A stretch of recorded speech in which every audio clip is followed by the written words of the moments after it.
ముందుగా first one చూసినట్లయితే చంపకం దొరై Rajan case. ఈ కేసు ఎప్పుడైందంటే 1951లో అయింది. మోస్ట్ ఇంపార్టెంట్ అనమాట. తమిళనాడులోని విద్యా సంస్థల్లో వెనుకబడిన తరగతుల వారికి కల్పించిన రిజర్వేషన్లు ఏవైతున్నాయో వాటికి వ్యతిరేకంగా ఈ కేసు అయితే వేయడం జరిగింది. సో ఈ కేసు ఆధారంగానే మనకు మొదటి రాజ్యాంగ సవరణ జరిగింది. దాంతోపాటు 15 క్లాస్ 4ను కొత్తగా చేర్చడం జరిగింది.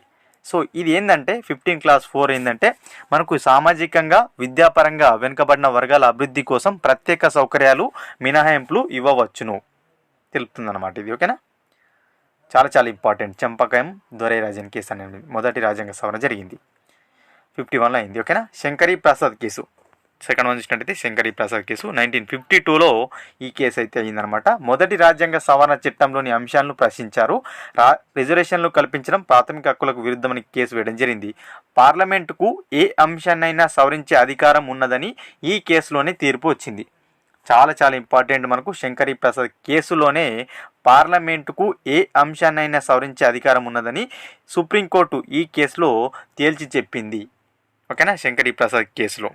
సో మనకు అదేవిధంగా సుప్రీంకోర్టు ఏదైతే ఉందో మొదటిసారిగా న్యాయ సమీక్ష అధికారాన్ని వినియోగించిన కేసు కూడా ఇదే, శంకరీ ప్రసాద్ కేసు 1952లో అయింది. ఓకేనా. నెక్స్ట్ థర్డ్ వన్ చూసినట్లయితే బేరుబారి కేసు. సో మనకు దేశంలోని ఏదైనా ప్రాంతాన్ని వేరే దేశ భూభాగంలో కలపడానికి ముందుగా రాజ్యాంగ సవరణ చేయాలని సుప్రీంకోర్టు పేర్కొన్నది. బేరుబారి కేసు ఏ సంవత్సరంలో అయింది? 1960లో అయింది. ఏంది ఈ కేసు అంటే దేశంలోని ఏదైనా ప్రాంతాన్ని వేరే దేశ భూభాగంలో కలపడానికి ముందుగా రాజ్యాంగ సవరణ చేయాలని సుప్రీంకోర్టు పేర్కొనడం జరిగింది. Most important. నెక్స్ట్ వన్ చూసినట్లయితే కేశవ్ సింగ్ కేసు.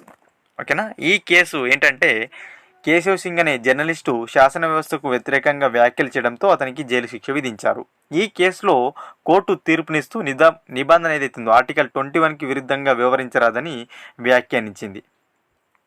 ఓకేనా. నెక్స్ట్ అదేవిధంగా చూసుకున్నట్లయితే సజ్జన్ సింగ్ కేసు. సో ఇది ఆస్తి హక్కుకు సంబంధించిన కేసు అనమాట. 1965లో అయింది సజ్జన్ సింగ్ కేసు అనేది. So most important. ఆస్తి హక్కుకు సంబంధించి చేసిన 17వ రాజ్యాంగ సవరణ ఏదైతుందో అది రాజ్యాంగబద్ధమేనని ప్రకటించడం జరిగింది. ఓకేనా.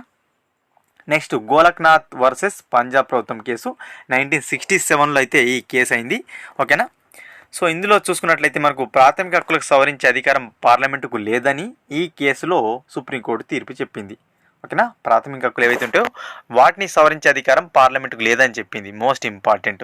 ప్రాథమిక హక్కులు సవరించాలంటే ప్రత్యేక రాజ్యాంగ పరిస్థితి ఏర్పాటు చేయాలని కూడా ఇదే కేసులో తీర్పిచ్చింది సుప్రీంకోర్టు.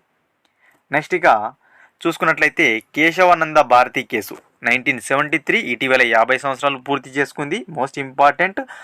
ఓకేనా. ప్రాథమిక హక్కులను సవరించడానికి ఉద్దేశించిన 24వ 25వ రాజ్యాంగ సవరణలను సుప్రీంకోర్టులో ప్రశ్నించారు. ఈ కేసులో రాజ్యాంగ మౌలిక స్వరూపాన్ని మార్చరాదని సుప్రీంకోర్టు తేల్చి చెప్పింది. సుప్రీంకోర్టు మౌలిక స్వరూపం అనే పదాన్ని మొదటిసారిగా ఇదే కేసులో ఉపయోగించింది. చాలా చాలా ఇంపార్టెంట్. కేశవానంద భారతి కేసు 1973లో అయింది.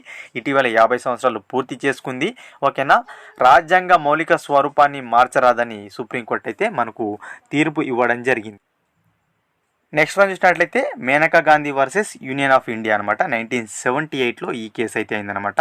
ఈ కేసు సంబంధించి చూసినట్లయితే పౌరులకు ఎవరైతే పౌరులు ఉంటారో సంచార స్వేచ్ఛతో పాటు భావ వ్యక్తీకరణ స్వేచ్ఛ దేశంలోనూ అదేవిధంగా విదేశీ పర్యటనలు ఉన్నప్పుడు కూడా ఉంటుందని, ఆ స్వేచ్ఛకు భౌగోళిక పరిమితి ఉండదని సుప్రీంకోర్టు తేల్చి చెప్పింది. ఓకేనా. పౌరులు ఎవరైతే ఉంటారో వారికి సంచార స్వేచ్ఛతో పాటు భావ వ్యక్తీకరణ స్వేచ్ఛ అనేది దేశంలో అదేవిధంగా విదేశీ పర్యటనలు కూడా ఉంటుందని చెప్పింది అనమాట. అంటే స్వేచ్ఛకు భౌగోళిక పరిమితి ఉండదని సుప్రీంకోర్టు తెచ్చి చెప్పింది. Most important. Okay. Next one చూసినట్లయితే వామన్ రావు కేసు 1981లో అయింది. ఓకేనా. నెక్స్ట్ అదేవిధంగా చూసుకున్నట్లయితే నీరజ చౌదరి కేసు. సో ఈ కేసు ఏంటంటే మనకు బాల కార్మికులకు సంబంధించిన సమర్థవంతమైన చట్టాలు రూపొందించాలని ఈ కేసులో భాగంగా సుప్రీంకోర్టు తీర్పునిచ్చింది. ఓకేనా. ఎవరైతే బాల కార్మికులు ఉన్నారో వారికి సంబంధించి సమర్థవంతమైన చట్టాలు రూపొందించాలని చెప్పడం జరిగింది. నీరజ చౌదరి కేసు 1984లో భాగంగా. ఓకేనా. నెక్స్ట్ షబానో కేసు 1985లో మనకు అయిందనమాట. ఈ కేసు సంబంధించి చూసుకున్నట్లయితే ముస్లిం మహిళలకు కూడా భరణం ఇవ్వాలని ఈ కేసులో సుప్రీంకోర్టు తీర్పిచ్చింది. ఎవరైతే ముస్లిం మహిళలు ఉంటారో వారికి భరణం ఇవ్వాలని ఈ కేసు సందర్భంగా, ఏ కేసు? షబానో కేసు సందర్భంగా సుప్రీంకోర్టు తీర్పునిచ్చింది. భరణం తెలుసు కదా, 1985లో అయింది ఈ కేసు. ఓకేనా. Next Saint Stephen's college case 1992లో అయింది ఈ కేసు. మైనార్టీ విద్యా సంస్థల్లో మైనార్టీయేతర విద్యార్థులకు 50% సీట్లు కల్పించాలని ఈ కేసులో సుప్రీంకోర్టు అయితే స్పష్టం చేసింది.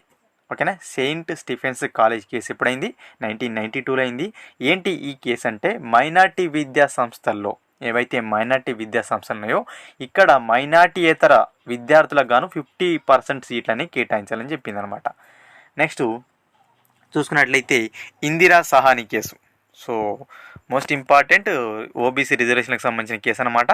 వెనుకబడిన తరగతులకు 27% రిజర్వేషన్ కల్పించే అంశాన్ని ఈ కేసులో ప్రశ్నించారు. ఓకేనా. వెనుకబడిన తరగతులకు సంబంధించి ఏదైతే ఓబీసీలకు 27% రిజర్వేషన్ కల్పించే అంశంలో ఈ కేసులో మనకు అయిందనమాట. ఓకేనా. నెక్స్ట్ మనకు చూసుకున్నట్లయితే సుప్రీంకోర్టు రాజ్యాంగబద్ధమని చెప్పింది అనమాట. 27% రిజర్వేషన్లు కల్పించడం రాజ్యాంగబద్ధమని చెప్పింది ఇందిరా సాహ్ని కేసు. ఓకేనా. ఓబీసీ రిజర్వేషన్లకు సంబంధించిన తొలి కేసు అనమాట ఇది. ఓకేనా. నెక్స్ట్ వన్ చూసినట్లయితే ఉన్ని కృష్ణన్ వర్సెస్ ఆంధ్రప్రదేశ్ కేసు 1993లో అయింది. ఓకేనా. ఉన్ని కృష్ణన్ వర్సెస్ ఆంధ్రప్రదేశ్.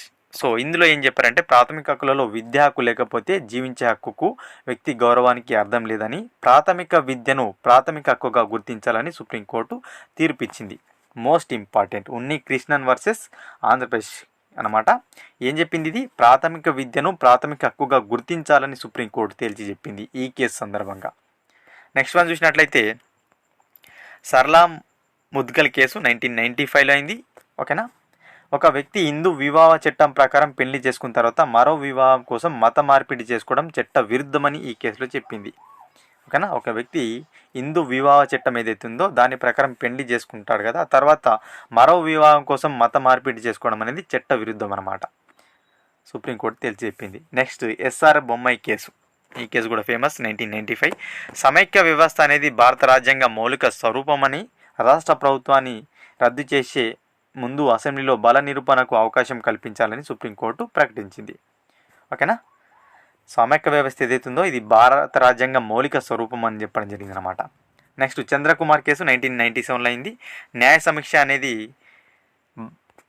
రాజ్యాంగ మౌలిక స్వరూపంలో భాగమని సుప్రీంకోర్టు ప్రకటించింది. న్యాయ సమీక్ష అధికారం ఉంది కదా, సో ఇది రాజ్యాంగ మౌలిక స్వరూపంలో భాగమని సుప్రీంకోర్టు చెప్పింది. ఏ కేసు సందర్భంగా అంటే చంద్రకుమార్ కేసు 1997లో అయింది. టీఎంఏ పాయ్ కేసు 2002 అనమాట. మైనార్టీ విద్యా సంస్థల్లో ఆయా సంస్థల ప్రమాణాల గురించి రాష్ట్ర ప్రభుత్వాలు జోక్యం చేసుకోవచ్చని సుప్రీంకోర్టు తీర్పిచ్చింది. Next Inamdar case 2005.